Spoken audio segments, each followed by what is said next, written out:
Salut, je m'appelle Marie et j'ai 16 ans. Dis-moi, t'aimes bien les films d'apocalypse zombies? T'as pas peur des zombies? Des morts vivants? Perso, ça me fait peur. Tu penses qu'un truc pareil, ça peut vraiment arriver? Et genre du coup on devrait toujours se cacher, s'échapper des hordes de zombies? Décris-moi un peu ta vision d'une apocalypse de zombies dans les commentaires. En attendant, je vais te raconter mon histoire sur ce que j'ai trouvé chez moi et comment tout s'est terminé. Tout a commencé après que mes parents et moi nous avions déménagé dans une autre ville et qu'on s'était installés dans une nouvelle maison. C'était une maison de ville ordinaire de 2 étages avec une pelouse verte et un barbecue dans la cour. Je suis sûre que beaucoup de gens ont exactement la même maison. Mais un jour, quand mes parents n'étaient pas là, j'ai trouvé un truc caché dans notre maison. Je descendais les escaliers menant au premier étage quand une des marches a grincé un peu trop bizarrement à mon goût. Pourquoi cette marche-là fait un bruit chelou? Bon, ok.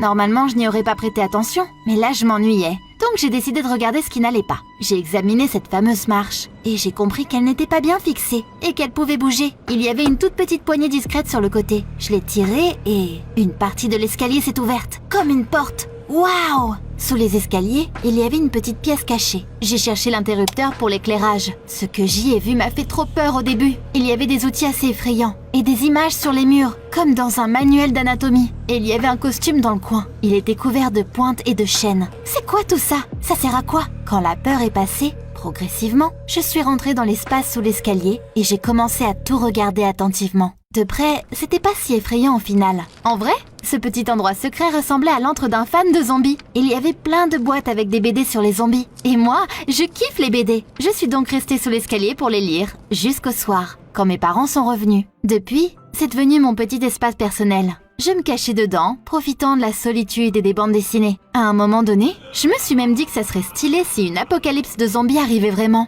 même si je n'y croyais pas. Il y avait tout le nécessaire pour survivre. Un tas de conserves et de pâtes et un bidon d'essence. Mais il y avait aussi une brochure sur la société pharmaceutique Allerbam, qui était juste à côté. Mais plus je passais du temps dans la pièce sous les escaliers, plus je me demandais qui l'avait construit. C'est qui avait rassemblé toutes ces choses ici? J'ai vite pensé à une sorte de génie fou, avec des cheveux de dingue et tout. J'imaginais trop sa tête, le survivant zombie parfait. Mais mon imagination ne me suffisait pas. Et j'ai eu envie de retrouver la personne. Donc j'ai demandé à mes parents qui étaient les anciens résidents de cette maison. Et j'ai découvert qu'ils avaient un fils, un gars de mon âge qui s'appelle Théodore. Je suis sûre que c'était sa cachette à lui. J'ai cherché sur internet et j'ai vite déniché l'adresse de la maison où les parents de Théodore avaient déménagé. C'était dans notre ville, mais dans un autre quartier. Je suis donc partie et j'ai trouvé leur maison assez rapidement. C'était presque la même que le nôtre. C'était presque la même que la nôtre. J'ai regardé par-dessus la clôture et j'ai vu un gars dans l'arrière-cour. Il était assis sur la pelouse, en train de lire un livre. Je l'ai appelé et je lui ai demandé « Hé, tu ne t'appelles pas Théodore par hasard ?» Le gars m'a regardé surpris et s'est dirigé vers la clôture.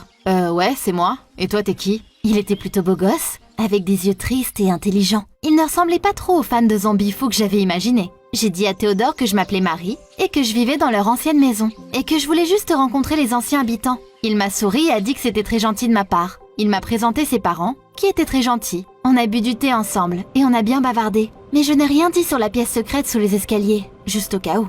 Après cette journée, on a commencé à bien bavarder avec Théodore, comme des vrais potes. Il était intelligent et très cultivé. C'était très intéressant de lui parler. En plus, on avait plein de choses en commun.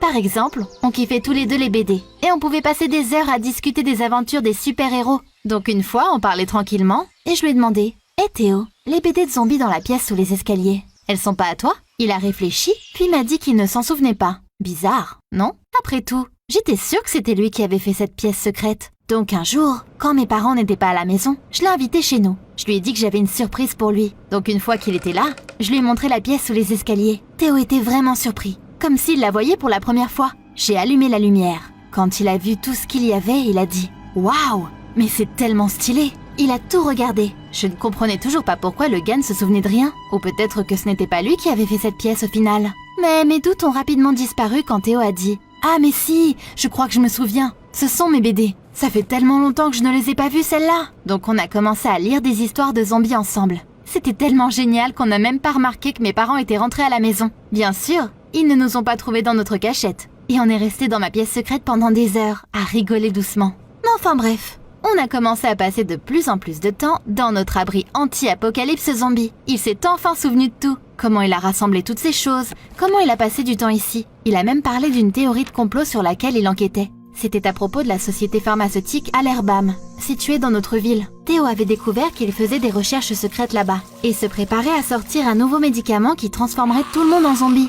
J'ai ri et j'ai dit qu'il était bête de penser ça, mais Théo m'a répondu très sérieusement. « Tu ne me crois pas ? Personne me croit, mais c'est vrai !» Donc j'ai arrêté de rigoler. Théodore avait juste une imagination un peu trop fertile, on va dire. Il passait de plus en plus de temps dans la loge sous les escaliers, dessinant quelque chose, fabriquant quelque chose. Des fois je rentrais des cours, et il était déjà là dans la pièce secrète. Il y restait vraiment longtemps, au point où ça a commencé à me faire peur. Théo est devenu nerveux et agité. Donc j'ai décidé de l'arrêter et de ne plus le ramener ici. Mais avant que je puisse faire quoi que ce soit, Théodore a disparu. J'ai cherché sous les escaliers mais il n'était pas là. Mais c'est pas tout. Il y avait aussi plusieurs objets qui avaient disparu. J'étais inquiète. Techniquement, je m'en foutais de ce qu'il avait pris. Mais il les a pris pour une bonne raison. J'ai senti qu'il préparait un truc pas très net. Donc je suis allée voir chez ses parents. C'est la mère de Théo qui a ouvert la porte et m'a dit qu'il n'était pas à la maison. Elle était très inquiète. Mais après que je lui ai parlé de la pièce secrète et de ce que Théodore et moi avions fait ces derniers temps, elle était horrifiée. « Qu'est-ce que t'as fait ?» a-t-elle crié. Elle a commencé à courir partout dans la maison et à passer des appels. « Qu'est-ce qu'il y a ?»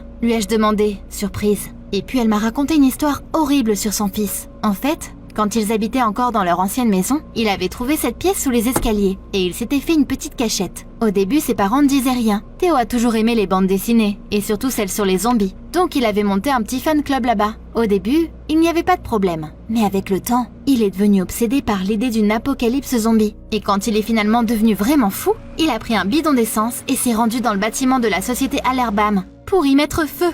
Il croyait sérieusement qu'il transformerait tout le monde en zombie. Évidemment, il s'est fait attraper et a été envoyé dans une clinique psychiatrique où il a passé 6 mois. Ses parents ont dû changer de maison pour que rien d'autre ne lui rappelle les zombies. C'est là que j'ai compris ce que j'avais fait. J'ai rafraîchi la mémoire de Théodore sur ce que les médecins avaient essayé d'effacer de son esprit. Et il s'est rappelé de son plan.